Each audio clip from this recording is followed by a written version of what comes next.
Pak Rismon yang dulunya itu menggebu-gebu soal ijazah ini 11.000 triliun palsuan, terus saya lebih baik mati daripada berkhianat kayak gitu kan, itu kan berseliweran di media. Ternyata tiba-tiba Pak Rismon udah membela. Nah, apakah Pak Rismon ini sebenarnya sudah mati? Karena dia lebih baik mati daripada membelot gitu. Nah, di situ saya berpikir bahwa yang dilakukan Pak Rismon itu bahkan belum bisa dibantah oleh dia sendiri. Assalamualaikum warahmatullahi wabarakatuh. Saudara pejuang sebangsa dan setanah air di seluruh Indonesia, saya sangat berharap memberi gambaran yang lebih luas tentang ijazah itu dari Mas Topi Merah ini. Saya tentu tidak akan bertanya lebih dalam ya, karena saya bukan seorang yang ahli yang art question. Orang yang banyak pintar bertanya apa, siapa, mengapa, dan bagaimana ya. Tapi saya lepas saja, semua orang anak muda terutama sangat penasaran sekali pada Mas Mulara ini. Gimana sih tentang ijazah itu? Oke. Mungkin sekelumit awal itu silakan. Untuk awalnya sendiri ya Pak. Dulu sekitar April ya kalau nggak salah ya. Iya, April. Yang Pak Rismon dan Pak Roy dan Bu Diva itu mendatangi UGM. Saya agak tertarik di situ karena background dari pendidikan Pak Rismon terutama yang sedikit menyinggung dengan background pendidikan saya, yaitu terkait computer vision. Nah, setelah kasus itu meledak dan Pak Rismon juga mendemonstrasikan program-program Python yang memakai library computer vision, saya ikut mencobanya Pak. Saya ikut mengetesnya dan memverifikasi bahwa ya memang hasil dari Pak Rismon itu mirip dengan hasil yang saya teliti juga, dan objeknya tuh pun sama dari X-nya Dian Sandi gitu Pak. Jadi karena ijazah aslinya itu kita tidak bisa akses dan kita tidak mendapatkan informasi yang lebih lanjut terkait gambarnya, satu-satunya source adalah punyanya Dian Sandi ini Pak. Iya. Nah, dari situlah saya membuat konten di situ ya Pak. Nah, saya tidak tahu awalnya kan, tidak tahu bakal bisa meledak kayak gitu karena dulu saya masih sedikit subscribernya kayak gitu Pak. Tapi semua orang kan bertanya, Dian Sandi mengapa mengupload seperti itu? Apakah keteledoran atau itu memang disuruh oleh yang bersangkutan? Dalam hal ini adalah Jokowi itu yang menyuruh untuk di-try lah, siapa tahu rakyat mungkin mempercayai itu atau seperti apa? Oke, ini saya mendapatkan cerita dari media sosial saja sih ya Pak. Bukan, kita tidak tahu memang niat awalnya. Cuman yang beredar di media sosial adalah ketika ijazah palsu itu mulai rame. Nah, Pak Dian Sandi itu sengaja mengupload itu pas dulu kalau nggak salah zaman-zaman Pak Bambang Tri dan Pak itu ya. Nah, Pak Gusnur. Pak Gusnur. Nah, di situ kan udah gonjang-ganjing Pak ribut ya. Berapa bulan atau berapa tahun kemudian si Dian Sandi itu ngefoto itu atau langsung mengupload di X-nya atau di Twitter-nya dulu ya. Di Twitter bilang kalau misalkan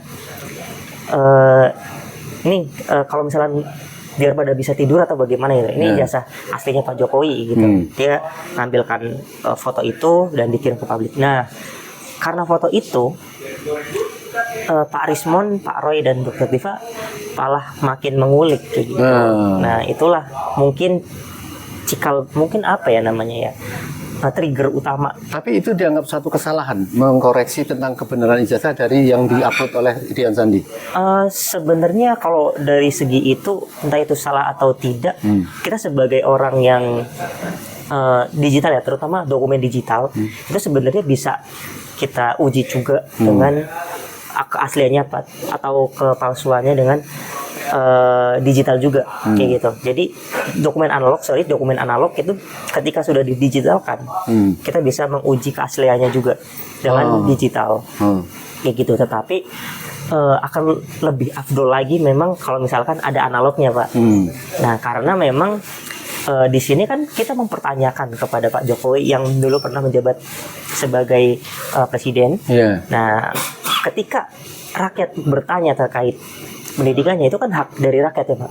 Tapi dari Pak Jokowi sendiri itu seperti menahan kayak gitu, tidak mau menunjukkan secara langsung dan boleh diteliti ini loh keaslian ijazah saya kayak gitu, silakan diteliti. Ini kan sebenarnya masalah selesai gitu kan Pak. Nah yang dilakukan kan malah justru seperti menarik ulur kayak gitu Pak, menarik ulur sehingga ini menjadi panjang dan mau nggak mau Pak Rismon kan meneliti digital, dokumen digital yang dari Dian Sandi ya Pak. Nah itu ya memang satu-satunya source yang dimiliki kayak gitu. Salahkah Pak Roy Suryo menilai kata analog itu yang dari Dian Sandi itu tentang cap itu misalnya secara analog itu gimana secara teknisnya? Kalau salah atau tidaknya kan ini sebuah dugaan ya Pak. Dugaan kan bisa benar bisa salah ya Pak. Nah yang paling berpengaruh di sini adalah ketika dugaan itu yang dituduhkan kepada Pak Jokowi itu makin besar dan rakyat mulai mempertanyakan, tetapi malah responnya seperti ini kayak gitu. Nah mungkin ini bukan suatu hal yang wise gitu, kurang bijak lah menurut saya kalau misalkan keributan-keributan kayak gini itu terus-terusan. Tapi justru dukungan dari masyarakat luas itu adalah penilaian atau penelitian secara saintifik oleh Suryo, Diva, Rismon pada saat itu. Justru di situ kan yang benar Pak. Nah inilah yang salah satu trigger saya juga untuk meneliti, karena Pak Roy dan Pak Rismon itu penelitiannya kan mirip dengan saya, gitu kan hasilnya ya Pak. Nah menurut saya mereka tidak salah, karena memang kita berhak gitu Pak, kita berhak menanyakan, dan ketika ada sebuah kejanggalan kan kita berhak untuk bersuara gitu Pak. Itu juga hak, ini harusnya dilindungi oleh konstitusi kayak gitu Pak. Itu saya lihat masyarakat itu merasa agak senang juga karena ada second opinion dari masyarakat itu, yaitu terutama misalnya dari Topi Merah. Nah, gimana penilaian Topi Merah terhadap penilaian dari masyarakat misalnya tentang cap itu, tentang secara teknis gimana? Untuk secara teknis, yang saya teliti itu lebih ke yang dilakukan oleh Pak Rismon. Jadi face recognizing, terus cap yang melintasi jas, sama yang ini jarak antar huruf itu bukan cuma di jas saya, tapi itu juga ada di ini proposal skripsi, skripsinya di lembar pengesahan skripsi. Mohon maaf. Nah di situ saya menemukan beberapa kejanggalan juga yang ya ini patut kita pertanyakan gitu. Itu kan dokumen digital kan sebagai trigger utama kan untuk agar bisa Pak Jokowi itu seharusnya menunjukkan langsung kepada masyarakat sebagai bentuk integritas dan kenegarawanan dia kan. Nah, itu kan menurut saya itu jauh lebih wise daripada ya kayak gini lah tarik urut. Iya. Gitu. Nah, sekarang kan fakta ya bahwa penguatan tentang kepalsuan ijazah itu dilakukan oleh 3 orang paling tidak ya. Salah satunya yang tentu sekarang menjadi ribut karena berbaliknya saudara Rismon ya. Rismon yang kemudian menyatakan bahwa dia ada kekeliruan di dalam penelitian itu. Nah, itu bagaimana? Karena rakyat kan sudah meyakini apa yang dia mendapatkan tentang kepalsuan itu sama dengan Roy dan Diva. Misalnya dia mengatakan bahwa 3 kali 2 itu adalah 6. Kan orang percaya dengan itu. Tahu-tahu sekarang dia membalikkan bahwa saya keliru. Apakah kemudian menyebabkan ijazah itu betul-betul sebenarnya betul karena Rismon seperti itu, gimana? Oke, ini kondisi yang unik ya Pak.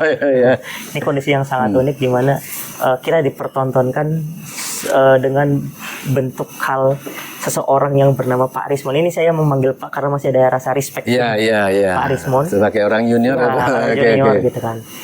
Pak Rismon yang dulunya itu menggebu-gebu soal ijazah ini 11.000 triliun palsuan, terus saya lebih baik mati daripada berkhianat kayak gitu kan. Itu kan berseliweran di media. Ternyata tiba-tiba Pak Rismon udah membela. Nah, apakah Pak Rismon ini sebenarnya sudah mati? Karena dia lebih baik mati daripada membelot gitu. Nah, di situ saya berpikir bahwa yang dilakukan Pak Rismon itu bahkan belum bisa dibantah oleh dia sendiri. Nah, artinya dia mengatakan itu keliru, tapi dia belum bisa membantah secara saintifik dari dia. Iya, kita kan di dalam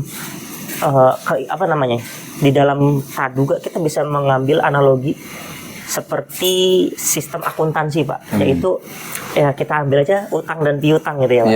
Nah, ketika kita melihat satu ijazah itu sebagai hal yang seperti finansial, terus misalkan di dalamnya itu ada misalkan ada mukanya Pak Jokowi itu berbeda yang sekarang. Nah, itu kan praduga yang masuk ke dalam utang. Nah, piutangnya apa?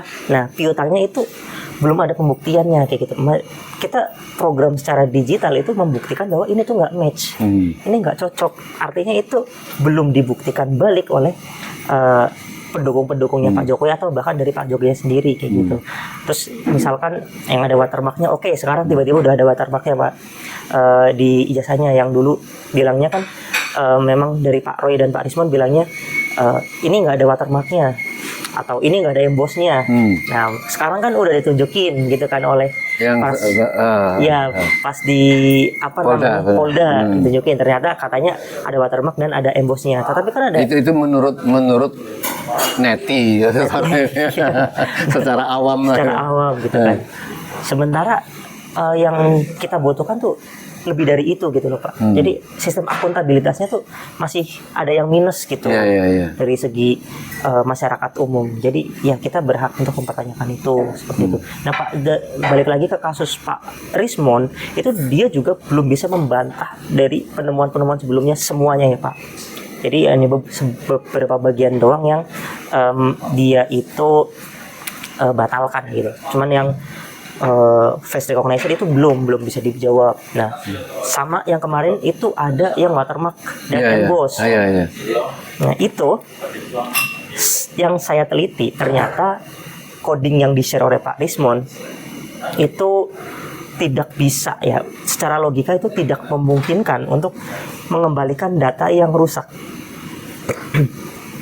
Nah, data yang rusak itu apa, Pak? Data yang rusak itu tulisan watermark Universitas Gajah Mada yang ada yang banyak kayak gitu. Nah, itu secara gambaran gimana ya? Secara gambaran dari computer vision atau komputer melihat gitu kan. Computer vision kan bagaimana cara komputer itu melihat dari sebuah citra atau gambar. Ketika pixel rusak, itu datanya berarti hilang. Nah, ketika Pak Rismon ternyata tiba-tiba bisa membalikan data yang rusak, berarti ada indikasi, Pak, di situ. Indikasinya yang pertama itu editing. Yang kedua AI. Nah, editing ini bisa berupa Photoshop atau masking dengan data yang sudah ada ditaruh di atasnya, terus mungkin apa ya namanya, di layer gitu. Itu editing itu dalam rangka untuk menunjukkan keaslian ijazah seolah-olah gitu ya. Mungkin itu salah satu escape plan dari Pak Rismon. Escape plan itu artinya penghilangan jalan keluar dia karena untuk mengabulkan lari dari persoalan itu. Lari dari persoalan ini karena Pak Rismon sendiri ini kan kita sudah tahu kan dilaporkan atas dugaan pemalsuan ijazah Yamaguchi gitu. Mungkin dia sudah linglung di situ tuh. Iya, karena nggak cuma Pak Rismon yang kena, itu keluarga-keluarganya juga yang terlibat. Katanya seperti itu. Tapi di sini saya lebih fokus ke pernyataan Pak Rismon yang bisa memunculkan watermark. Nah, itu sangat-sangat janggal di dunia digital computer vision gitu, Pak. Itu atas kesadaran dia atau memang didesak oleh pihak sana untuk supaya kamu harus membalas dosa supaya bisa jadi seperti itu ya. Kita kan nggak tahu itu apa yang terjadi di belakang layar kayak gitu, Pak. Tapi konon seorang tokoh yang lain yang sudah mengawali dengan minta dibebaskan dari tersangka yang dituduh sudah melakukan RC dan sebagainya itu, Bang Egis itu tetap menegaskan bahwa dia mengatakan itu tetap palsu. Saya kesana tapi nggak ada hubungannya. Tapi kalau ijazah tetap palsu. Itu gimana? Kalau misalkan soal ini sebenarnya saya kurang begitu memahami ya bagaimana. Cuman kalau secara orang awam aja mungkin ketika RJ berarti kan ada satu transaksional di belakang gitu. Nah, saya itu nggak tahu, mungkin lebih ke bagaimana cara Pak Jokowi itu memisahkan sih Pak. Jadi membagi-bagi, terus ada yang sudah berpisah, ada yang masih bertahan kayak gitu. Jadi ini strategi politiknya Pak Jokowi. Ya, gitu. Yang lucu ini kan adalah seorang neti orangnya Pak. Dia sampai seolah menangis. Oh iya ternyata asik. Apa yang dimaksud dia itu? Nah, Neti itu kan pengacaranya ya Pak, kalau nggak salah Pak. Iya, pengacaranya. Nah, beliau itu saat di Polda itu katanya tangannya memegang langsung embosnya, lalu melihat secara detail dan katanya nyerobot antrian. Nah, menurut saya itu klaim yang lucu aja sih. Kan ada dua hal. Satu, dia seolah betul-betul meraba. Tetapi yang kedua berkaitan dengan pengetahuannya tentang asli dan tidaknya. Nah, kan itu juga dipertanyakan. Mestinya kalau orang tahu kan dia tidak langsung mengatakan, oh nggak sampai nangis. Itu di mana kekeliruan atau kejanggalannya? Iya, kejanggalannya yang pertama tiba-tiba masuk terus menyimpulkan kalau itu asli. Kan kita tahu barang bukti itu yang pas lagi cerita dari Pak Roy itu kan orang yang di situ nggak boleh menyentuh karena dari pengacaranya Pak Jokowi itu bilang nanti rusak itu barang bukti kayak gitu ya. Nah, akhirnya cuman bisa pada melihat semua. Kalau misalnya tiba-tiba ada orang yang ngeklaim udah raba, itu kan berarti kan malah nantang hukum nih orang pengacaranya Pak Jokowi gitu. Iya. Aneh juga. Nah, sekarang yang mereka mempunyai percaya diri bahwa nanti Pak Jokowi akan menunjukkan ijazah di persidangan itu maksudnya ijazah yang dipertunjukkan kepada si Neti itu atau ijazah baru yang dikhawatirkan ijazah baru yang sekarang ini sudah di-create berdasarkan apa yang diperdebatkan, misalnya ada watermark, ada emboss dan sebagainya, betul-betul dibuat. Apakah itu kemudian bisa kehilangan arah para peneliti ini untuk melawan bahwa itu ijazah, dia memerlukan forensik ke tempat yang lain atau seperti apa? Nah, kalau soal itu sebenarnya lebih ke ini sih Pak, ketika kalau misalkan dokumen lama dan dokumen yang terbaru kan itu kan pasti ada bedanya ya Pak. Usia kertas, usia tinta. Itu kan termasuk yang di forensik ya harus dibantu. Iya, nanti forensik analog masuknya, bukan forensik digital lagi karena bentuknya sudah asli. Nah, makanya justru karena itulah kita seluruh bangsa rakyat Indonesia itu menantikan agar ada pembuktian itu seperti itu Pak. Entah itu barangnya masih sama atau enggak kan terserah, yang penting memang kertasnya, tintanya, terus laminatingnya dan foto Pak Jokowi sendiri. Jadi lebih adil memang tuntutan rakyat untuk tetap minta pembuktian apa yang dikatakan Jokowi ingin ke pengadilan ya. Dari saya pribadi iya, tapi kalau masyarakat lain sih mungkin lebih ke pragmatis ya. Yang penting ini bener asli apa enggak kayak gitu. Jadi tidak adil kalau kemudian nanti ada dari kejaksaan atau dari siapa supaya inilah dilakukan deponering misalnya, diberhentikan itu sangat tidak menyelesaikan persoalan. Sangat tidak menyelesaikan. Kita masih mempertanyakan itu. Nah, pertanyaan-pertanyaan itu bakal terus ada pasti gitu, Pak.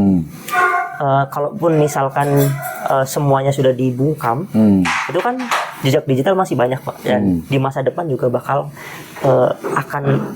akan bermasalah lagi ketika satu masalah yang belum selesai tetapi dipaksa selesai gitu.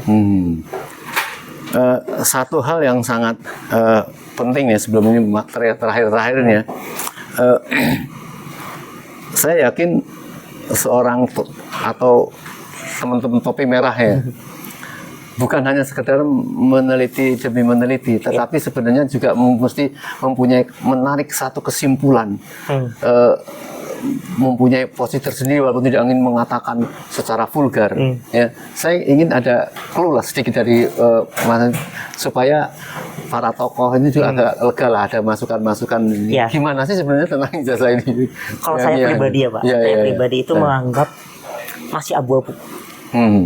Saya nggak bisa ngatain itu asli atau palsu, karena yang kita titip balik lagi ini masih dokumen source dari Dian Sandi, belum yang asli. Jadi untuk mengatakan asli atau palsu kan lebih mendalam daripada sekedar digital ya Pak. Namun yang paling aneh dan paling janggal adalah perbedaan wajahnya Pak, dari yang ada di ijazah dan yang sekarang seperti itu Pak. Dari fotonya maksudnya? Iya, bisa jadi ijazah itu asli.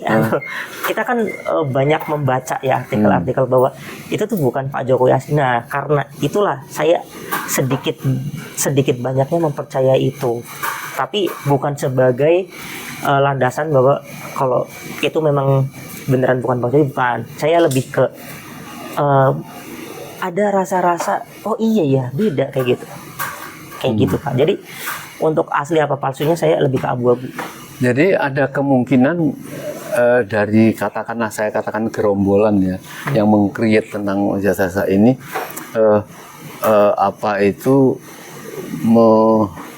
merekayasa untuk membuat satu ijazah yang supaya itu otentik gitu. Karena kan orang tetap masih belum puas dengan pernyataan dari Barreskrim mengatakan bahwa ini identik. Kita kan dari bahasa kan tidak layak kan identik ini kan, yang dibutuhkan ada otentik yang betul-betul dari itu. Iya benar Pak. Iya, itulah menurut saya kejanggalan yang lain Pak. Karena akuntabilitas dari polisi juga perlu dipertanyakan karena itu data-data buktinya, terus kita kan menemukan beberapa kejanggalan dari bukti yang di-share juga kan sama dari mungkin transkrip nilainya yang nggak pakai ketikan dan lain-lainnya yang mungkin mereka ini nggak punya datanya kayak gitu, atau minimal ketika di press conference itu kan harusnya tampilkan ini barang yang jadi masalah seperti kayak senjata. Kalau misalnya dibegel-begel kan senjatanya ditampilin. Nah, kenapa itu cuman kayak di layar doang gitu kan aneh gitu. Ini hal yang mungkin sulit dijawab ya, tetapi percaya nggak sih bahwa dia ini sarjana gitu sebenarnya? Karena dilihat dari kapasitas atau bicaranya sebagai presiden, sebagai penyelesaian kasus-kasus secara keadilan, secara apa itu saintifik itu kayaknya kan orang ini ragu. Ada bahasa orang dari Gajah Mada yang tidak bisa bahasa Inggris sama sekali itu gimana kalau? Nah kalau itu mungkin lebih ke psikologis ya Pak. Jadi saya sebagai orang yang bergerak di bidang digital kurang bisa menjawab itu. Mungkin Dokter Tifa lebih cocok.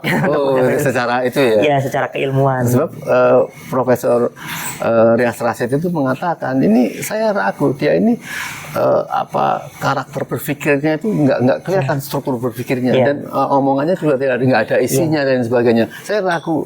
Nah sehingga dihubungkan dengan ijazah palsu itu semua rakyat juga yakin. Berkorelasi ya. Berkorelasi gitu. Akhirnya ya mau nggak mau berarti kan balik lagi ini sebenarnya adalah hak kita untuk bertanya Pak. Yang menjawab ya pastinya yang bersangkutan gitu, yang harusnya menjawab, bukan malah anak buahnya yang seperti militan ini kan jadi pusing ya ini bentrok ya, adu domba. Terakhir saya ingin mengulik ulang nih tentang omongan dari topi merah ini tentang masalah emboss watermark yang dikeliru. Kalau itu model print umum kan nggak mungkin ada keliru, tapi kok bisa ada ditemukan itu jebakan atau memang satu kecerobohan yang Allah menunjukkan ini loh, seperti apa? Kalau saya lebih ke netral, mungkin ada kan sekarang juga berkembang ya, ternyata di ijazah lain seperti itu Pak. Nah mungkin itu salah satu security point dari UGM untuk mengamankan watermark itu dan sengaja disalahkan, itu bisa jadi ya Pak, dalam sengaja disalahkan untuk keamanan kayak gitu. Jadi ada titik yang asli itu ada yang kesalahan itu gitu ya. Tapi yang jadi masalah adalah itu berdugaan. Itu sudah ada klarifikasi dari Pak Roni Teguh dari sisinya Pak Jokowi itu. Nah, tapi poin yang saya ungkap dalam video saya itu bukan itu sebenarnya. Tapi adalah bagaimana pixel yang rusak tiba-tiba bisa muncul tulisan yang sangat-sangat jelas kayak gitu. Nah, itu secara digital sangat tidak mungkin kayak gitu, Pak. Ya. Terakhir kan waktu geruduk UGM tanggal 15 itu ya.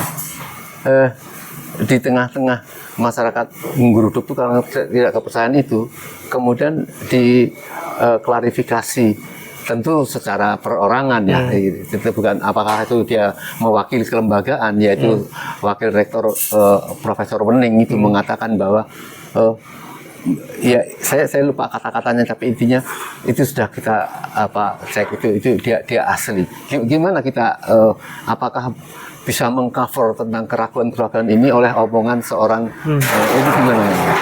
Nah, kalau ini saya ngutip dari jawaban Pak Mahfud MD, Pak. Nah, Pak Mahfud MD bilang, kan yang dipermasalahkan UGM-nya. Kenapa UGM-nya kalau bilang itu asli? Nah, itu nggak bakal menyelesaikan masalah, karena yang dipermasalahkan ya UGM-nya gitu. Salah satu yang terseret kayak gitu. Jadi secara hukum kata Pak Mahfud MD itu belum menggambarkan bahwa ini memang asli kayak gitu. Tapi yang jelas sekarang siapapun orangnya, mau orang kuat, mau orang tidak, yang memojokkan bahwa ijazah itu palsu itu dihajar habis-habisan. Contohnya JK, seorang seorang negarawan yang luar biasa, karena diwawancarai oleh seorang tertentu mengatakan bagaimana, karena Pak JK mengatakan bahwa ya sudah tunjukkan saja. Padahal bisa saja JK itu maksudnya karena dia bekas pernah jadi wakil dari Jokowi, punyalah aslinya. Kalau punya aslinya apa? Tapi ini kan enggak, semua orang dihajar, disasar, termasuk apa punya komentar? Nah itu balik lagi Pak, sangat tidak wise, sangat masalah yang sebenarnya sepele, kecil dan bisa diselesaikan dalam hitungan menit ya Pak. Itu malah jadi bola salju, snowball yang sangat besar, yang jadi masalah nasional gitu. Menurut saya ya itu kita bisa melihat sebagai bentuk anomali dari strategi politik Pak Jokowi mungkin ya, karena memang mungkin beliau ingin terus-terusan mempertahankan masalah ini dan eksistensinya. Kan katanya kalau bad news is a good news gitu kan. Nah, mungkin dipertahankan sampai beberapa tahun ke depan dan kita nggak tahu. Kan itu sangat merugikan kita sebagai bangsa Indonesia, karena kita dicibirkan kan oleh dunia luar, terutama Gajah Mada ini termasuk kampus yang top lah di Indonesia ini. Kalau semudah itu bisa jadi di luar negeri orang-orang lulusan dari Indonesia udah nggak akan dipercaya. Maka diperlukan sekali orang-orang kayak orang-orang muda seperti yang di topi merah ini, bahwa kita tidak membackup tentang kesalahan langkah yang diambil oleh aparat apabila kemudian menyatakan atau termul itu. Saya juga nggak ngerti, dia seolah punya keberanian luar biasa membela. Apakah dia tahu yakin bahwa itu ijazah itu asli atau tidak? Dari mana kita tidak boleh menunjukkan itu palsu dengan saintifik yang sangat rumit, sedangkan mereka mengatakan itu asli, dia tidak tahu keaslian tentang itu. Itu kan aneh juga kan. Jadi mereka membela sesuatu yang mereka juga nggak tahu itu. Cuman meyakini aja. Nah, maka dari itulah keanehan-keanehan muncul terus. Mungkin ini sebuah grand design mungkin ya. Saya juga agak penasaran di itu, karena terlalu masif itu gerakan pendukungnya dan gerakan perlawanannya itu seolah-olah bentrok yang bukan hal kecil, bentrok udah skala nasional gitu Pak. Iya, grand design itu. Jadi para tokoh, mengapa para purnawirawan, jenderal-jenderal itu pada resah itu, ada grand design untuk memporak-porandakan Indonesia, untuk menjajah Indonesia, mencuri harta Indonesia, itu memang dari sisi itu. Maka kita berharap waktu-waktu dekat ini yang artinya semua orang di mana-mana ingin menuntut sampai kepada tangkap Jokowi adil itu, karena salah satunya ada masalah ijazah itu. Jadi saya berharap nanti kalau misalnya banyak tokoh-tokoh lain ingin meminta masukan-masukan terutama tentang kepalsuan ijazah itu pada Pak Topi Merah yang sudah dianggap pakar ya. itu harus mengatakan. Terlalu mudah buat dianggap pakar karena background pendidikan saya. Mungkin cuman yang bisa saya pertahankan adalah pekerjaan saya dulu pernah di computer vision gitu. Iya, tapi kita melihat bahwa kejujuran karena punya kapasitas, keberanian untuk membenarkan apa yang dilakukan, diteliti oleh Mas Roy Suryo dan sebagainya, itu yang sangat diperlukan. Ya, saya kira itu ya. Jadi kita ada pepatah Jawa yang sangat sangat bagus menurut saya. Becik ke titik Allah ketoro. Nah, ini kebenarannya sudah kelihatan kok nanti. Iya. Nanti pasti akan Allah tunjukkan, dan mana yang jahat itu pasti nanti akan terungkap. Yang baik terungkap, yang jahat juga Yang terungkap ya. Baik saudara sekalian, sebangsa dan setanah air, dan kita tetap harus mengawal, kita harus menjaga orang-orang yang tetap gigih walaupun akan dikriminalisasi dan sudah ditersangkakan seperti Roy Suryo, Dr. Tifa dan sebagainya. Insya Allah kita doakan tidak berbelok, dalam arti mempunyai keteguhan, ya. Semacam orang kayak Rismond ini mungkin ya cuman tidak mempunyai ketahanan diri, ya. Dia sebenarnya sudah bagus dengan pemikirannya, tetapi mungkin tekanan yang begitu luas atau problem pribadi yang begitu luas juga, apalagi ada problem dengan Yamaguchi University di Jepang itu, dan surat kematian dan sebagainya, itu yang menyebabkan dia menjadi linglung seperti orang sekarat. Orang sekarat itu seperti ayam sudah disembelih tapi belum mati, bingung gitu. Bismillah, insya Allah Indonesia akan diselamatkan oleh Allah dengan proses-proses mempertahankan secara istiqomah tentang itu. Sekian, billahi taufiq wal hidayah. Assalamualaikum warahmatullahi wabarakatuh. Terima kasih, Mas. Sama-sama Pak.